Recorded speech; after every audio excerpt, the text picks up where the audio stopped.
오늘 본문이 있는 골로새서는 크게 두 부분으로 나눌 수가 있습니다. 1장, 2장은 예수님이 어떤 분이신지를 말하는 그리스도론을 다루고 있습니다. 3장, 4장은 성도들이 어떻게 살아야 하는지를 말하는 그리스도인의 삶에 대해서 이야기하고 있습니다.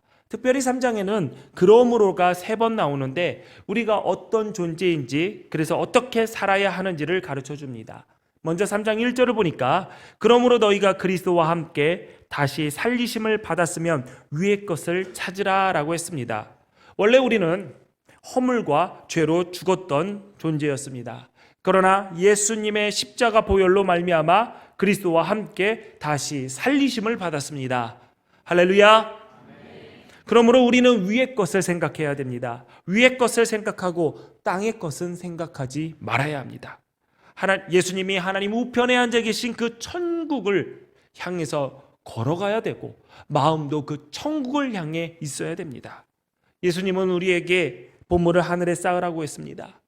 땅에 쌓은 보물은 좀먹고 녹슬어 망가지고 도둑이 훔쳐갑니다. 그러나 하늘에 쌓은 보물은 그렇지 않습니다. 새해가 되었는데 여전히 하늘에 소망을 두기보다는 여전히 땅을 보고 사십니까? 그렇다면 여러분의 삶은 여전히 한숨 쉬고 탄식하는 삶을 계속 살아갈 수밖에 없을 것입니다. 결국엔 다 썩어 없어져 버릴 것이기 때문에 이 땅의 것에 소망을 둔 자는 그런 삶을 살아갈 수밖에 없죠. 그리스도인은 소망의 방향이 세상과 달라야 됩니다. 세상 사람들이 모두 다 그 관심이, 생각이 지극히 땅을 향해 있을지라도 하늘을 향해 사는 성도는 하나님 나라 천국을 향해 있어야 됩니다. 두 번째, 그러므로는 5절에 나옵니다. 그러므로 땅에 있는 지체를 죽이라. 곧 음란과 부정과 사욕과 악한 정욕과 탐심이니 탐심은 우상 숭배니라 라고 했습니다. 새해가 되었으니 우리는 땅에 있는 지체를 죽여야 됩니다. 우리는 더 이상 옛사람이 아닙니다. 새 사람을 입었으니 이는 자기를 창조하신 이의 형상을 따라 지식에까지 새롭게 하심을 입은 자입니다. 그리고 예수 향기 나지 않고 세상 냄새만 풍기는 옷, 하늘 백성으로서 품위를 떨어뜨리는 옷은 벗어 던져야 됩니다. 세 번째, 그러므로는 12절에 나옵니다. 그러므로 너희는 하나님이 택하사 거룩하고 사랑받는 자처럼 긍휼과 자비와 겸손과 온유와 오래 참음을 옷 입으라고 했습니다. 사회적 신분이나 지위에 따라서 입는 옷은 다릅니다. 군인은 군복, 소방관은 방화복, 경찰관은 경찰 제복, 의사는 의사 가운을 입습니다. 그리고 제복이 아니더라도 그 사람이 어떠한 일을 하느냐, 어떠한 생각을 가지고 있느냐, 어떠한 수준이 있냐에 따라서 입는 옷이 다릅니다. 그것이 멋이고 매너이고 품격입니다.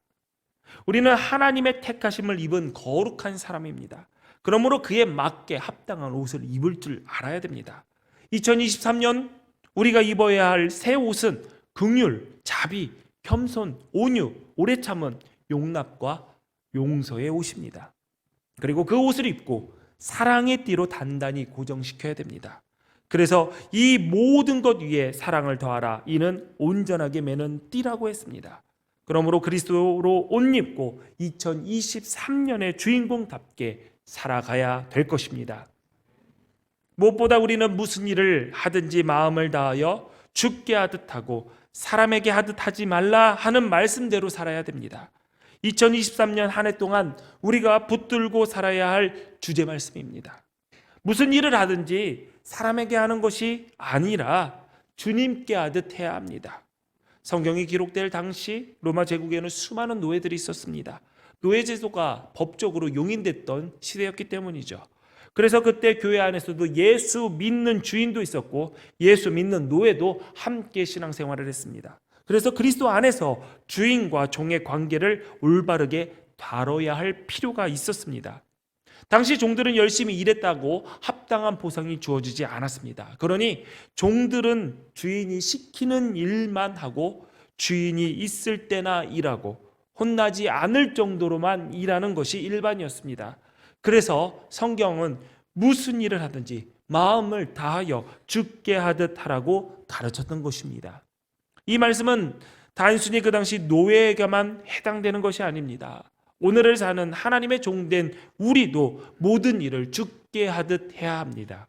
왜냐하면 이는 기업의 상을 주께 받을 줄 아나니 너희는 주루 그리스도를 섬기느니라 한 것처럼 우리는 하늘의 상을 받을 사람이기 때문입니다. 한번 따라해 보겠습니다. 무엇을 하든지 마음을 다하여 주께 하듯 하라. 다시 합니다. 무슨 일을 하든지 마음을 다하여 주께 하듯 하라. 무슨 일을 하든지 라는 구절은 너희가 먹든지 마시든지 무엇을 하든지 다 하나님의 영광을 위하여 하라는 뜻입니다. 또한 또 무엇을 하든지 말에나 일에나 다 주 예수 이름으로 하라고 했습니다. 마음을 다하여에서 마음은 영혼과 목숨이라는 뜻을 가지고 있습니다. 그러므로 마음을 다하여라는 말은 영혼을 다하여, 목숨을 다하여, 영혼을 걸고 목숨을 걸라는 뜻입니다. 하나님의 종된 우리는 마음을 다하고 뜻을 다하고 힘을 다하여 내 하나님 여호와를 사랑하라 라는 이 말씀대로 살아야 합니다. 주께 하듯 하라 라는 뜻은 앞절인 22절을 보면 됩니다. 종들아 모든 일에 육신의 상전들에게 순종하되 사람을 기쁘게 하는 자와 같이 눈가림만 하지 말고 오직 주를 두려워하여 성실한 마음으로 하라 라고 했습니다. 세상의 방식은 눈가림입니다. 누가 보면 열심히 하지만 그렇지 않으면 일하지 않습니다. 나이가 유익이 되는 일에는 굉장히 열심히 하지만 유익이 없으면 대충 설렁설렁합니다. 이것이 세상의 방식이죠. 그러나 하나님의 부르심으로 일꾼이 된 우리는 언제 어디서나 하나님을 두려워하는 마음으로 무슨 일이나 순종해야 하고 어떤 상황에서도 성실해야 합니다. 가정에서도 죽게 하듯 해야 됩니다. 에베소서 5장 22절을 보니까 아내들이여 자기 남편에게 복종하기를 죽게 하듯 하라고 했습니다. 여러분, 아내들에게 묻겠습니다. 여러분은 남편을 향한 존경의 마음이 있습니까? 여러분의 남편을 볼 때 주님 보듯 하십니까? 나는 내 남편을 볼 때 예수님 보듯 한다 하시는 분 한번 손 들어 보십시오.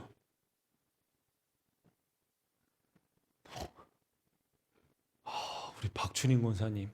근데 사실 제가 옆에서 저희 장모님이시지만 제가 봤을 때 정말 우리 김용성 장모님을 주님 대하듯이 대합니다. 그분의 딸, 첫째 딸, 제 아내도 닮았으면 좋겠습니다. 여러분, 이 말은 남자가 위고 여자가 아래, 남자는 하늘, 여자는 땅이라는 말이 아닙니다.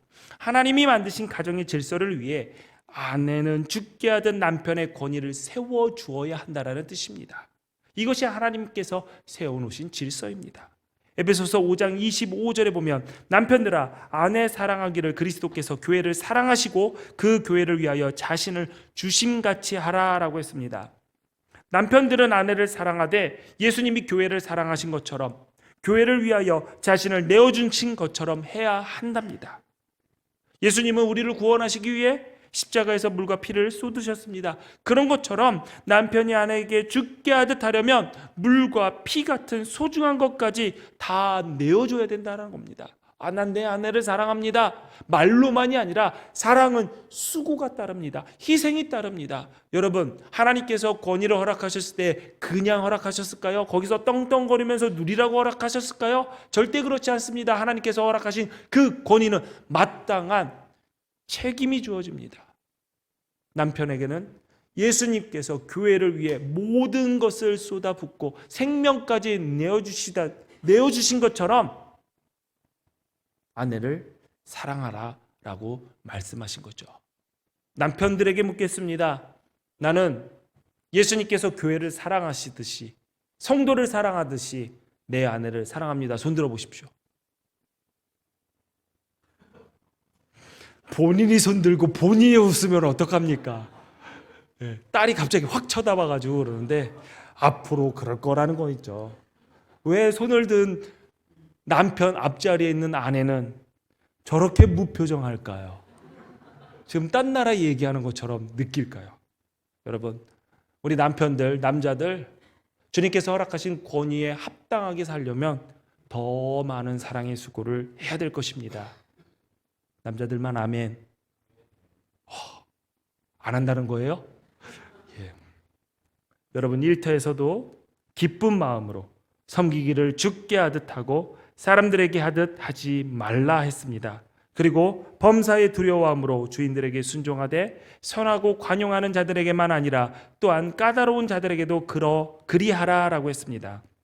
여러분이 세상에서 일하고 있는 그 자리, 하나님께서 부르시고 맡겨주신 곳이라고 생각한다면 대충대충 설렁설렁 일할 수 없습니다. 주어진 일에 죽게 하듯 성심성의를 다해야 합니다. 구한말 이재형이라는 이름을 가진 왕손이 있었습니다. 경상도 풍기군수로 일하고 있을 때 을사보조약이 체결되면서 그는 왕손의 특혜를 포기하고 평민이 되어 방랑자의 세월을 보냈습니다. 그러던 차 1904년에 성묘길에 우연히 엄귀현이라는 마북군을 만나게 됩니다. 기독교인이었던 엄귀현은 왕손이었던 이재영을 만나서 이렇게 얘기를 했습니다. 나리 황송하오나 오늘부터 예수 믿으세요. 나리도 예수 믿으면 죄사함을 얻고 영생을 받습니다. 왕손 이재영이 마북군의 태도가 괘씸하게 느껴졌던 것 같아요. 어디 감히 나한테 말을 해? 이래라 저래라 해. 건방진 소리 말라고 핀잔을 주면서 이렇게 얘기했습니다. 야, 예수 믿으면 마북군 신세도 면하게 되는가?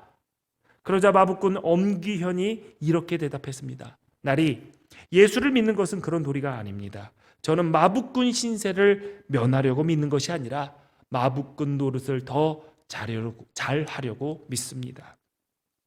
우리도 이런 믿음으로 산다면 하나님은 우리가 일을 더 잘할 수 있도록 필요한 은혜를 넉넉히 풍성히 허락해 주실 것입니다. 교회에서도 하나님의 성전을 관리하는 일이나 율법을 지키는 일이나 하나님을 섬기는 일이나 하는 일마다 최선을 다하였으므로 하신 말씀처럼 최선을 다해야 합니다. 여러분, 코로나 시대 보내면서 영적으로 많이 나태해지셨죠? 이제 다시 신발끈을 꽉 묶어야 됩니다. 모이기에 힘써야 됩니다. 열정으로 예배하며 뜨겁게 기도해야 됩니다. 봉사하고 헌신하는 것도 힘을 다해야 됩니다. 영혼 구원을 위해 선교지와 선교사를 더 많이 돕고 더 많이 후원해야 합니다. 모든 일을 주께 하듯 하면 상은 하나님이 주십니다. 보라, 내가 속히 오리니 내가 줄 상이 내게 있어 각 사람에게 그가 행한 대로 갚아주리라 하셨습니다. 언젠가 우리가 하나님 앞에 가서 결산할 때가 있습니다.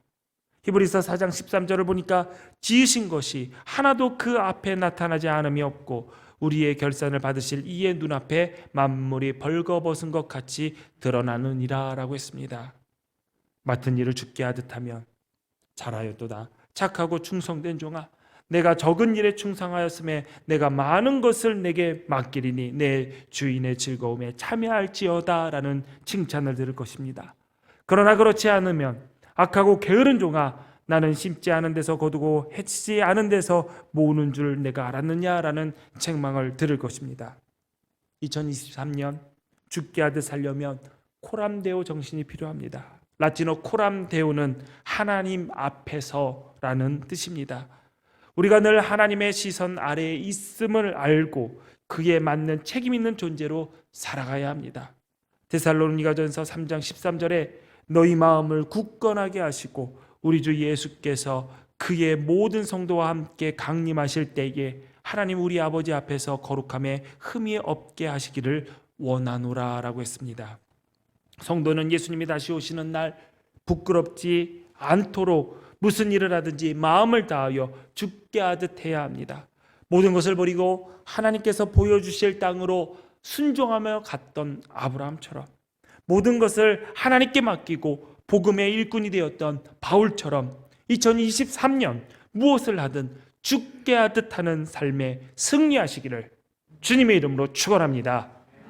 기도하시겠습니다. 하나님 아버지, 우리를 2023년의 주인공으로 삼아주시니 감사합니다.